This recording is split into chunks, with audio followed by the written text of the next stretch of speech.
Working 18-hour days, I slipped and I fell. Winter's up and hit me, I had to change well.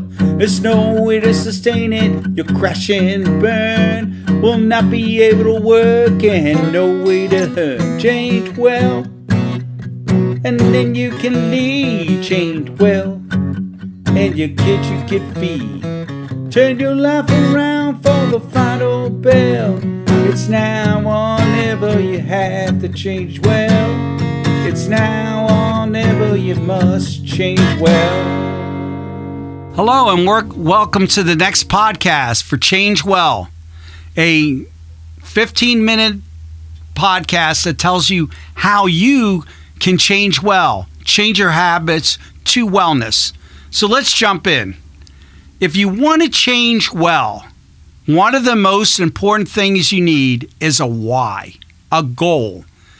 We at Change Well believe you can't have wellness without a why. You know, each morning I wake up with a why in my heart and head. Maybe I wake up with too many of them because my wife always says, okay, you can't do everything. Stop with all this stuff. But it's important to have a singular why. What is a why? A why is the motivation for taking on something difficult and the purpose for doing so. A why drives you forward to your ambition. It keeps a song in your heart.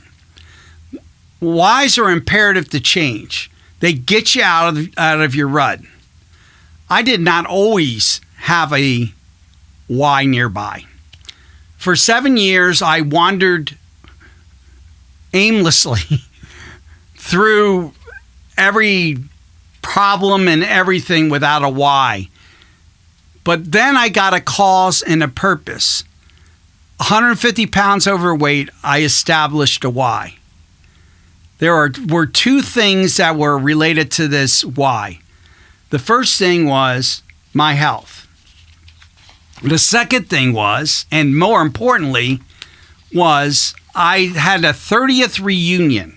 Now, this was a West Point reunion. I finally decided I was going to go back.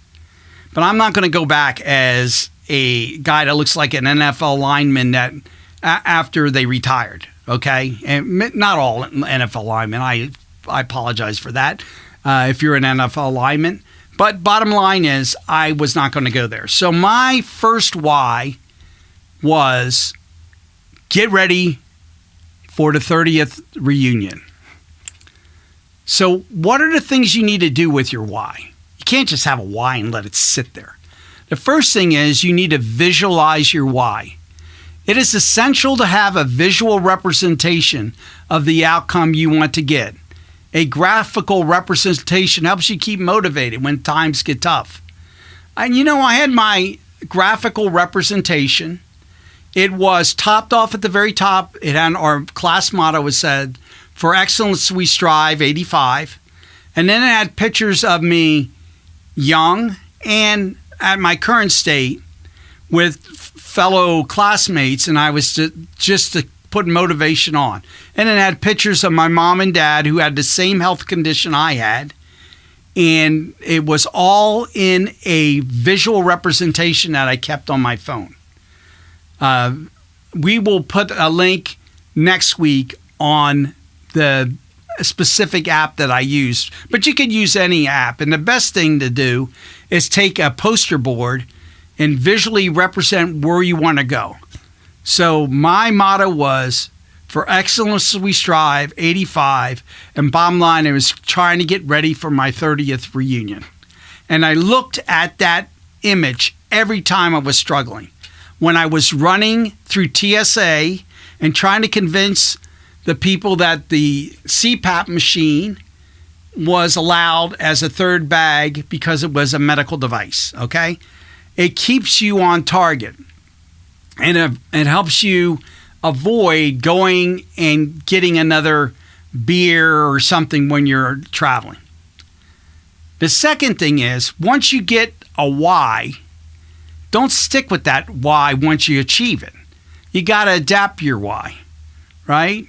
The excellence of today is the mediocrity of tomorrow. That's why our motto is for excellence we strive. Once you achieve your why, you got to put back on your work boots, roll up your sleeves, and strive for a new and better why. And over the years, I have changed my why repeatedly and made new vision boards.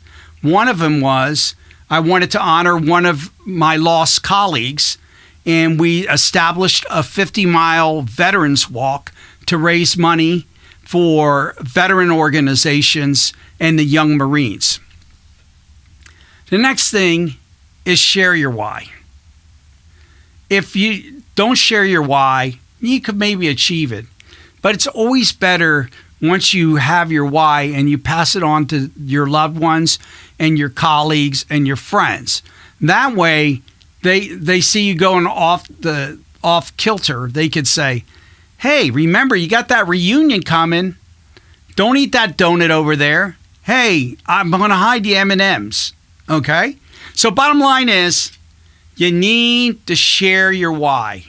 And I made sure I did this on Facebook.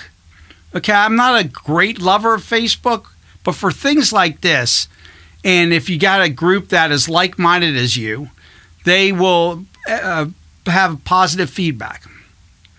And the last thing is wake up with your why. I end with the beginning. You could take concrete steps to wake up with your why each day, and I'm going to show you what I do. I do journaling. This is a life changer. This is just one of them. I have another journal too. I have at least 50 of these finished books that talk about what am I grateful today, what am I going to accomplish today, and what did I accomplish? And one of the key things on here, let me just read you one of the things. It says, look back on today. 2 amazing things that I'm proud of are, and you write down what you're proud of. And it doesn't have to be something great. The next thing is to visualize your favorite moment of the day and how did that align with your why. And the other thing is, who showed me kindness? That, again, plays into the thankfulness. So, and then a few other things is it has an I am statement. So one of the I am statements I wrote before doing this podcast, I'm going to read this out. I am a devoted coach who passes on the lessons to improve the lives of others. I hope I'm doing that. So these are a few tricks to keep your why nearby. Do not wander and wallow in the unknown without a why.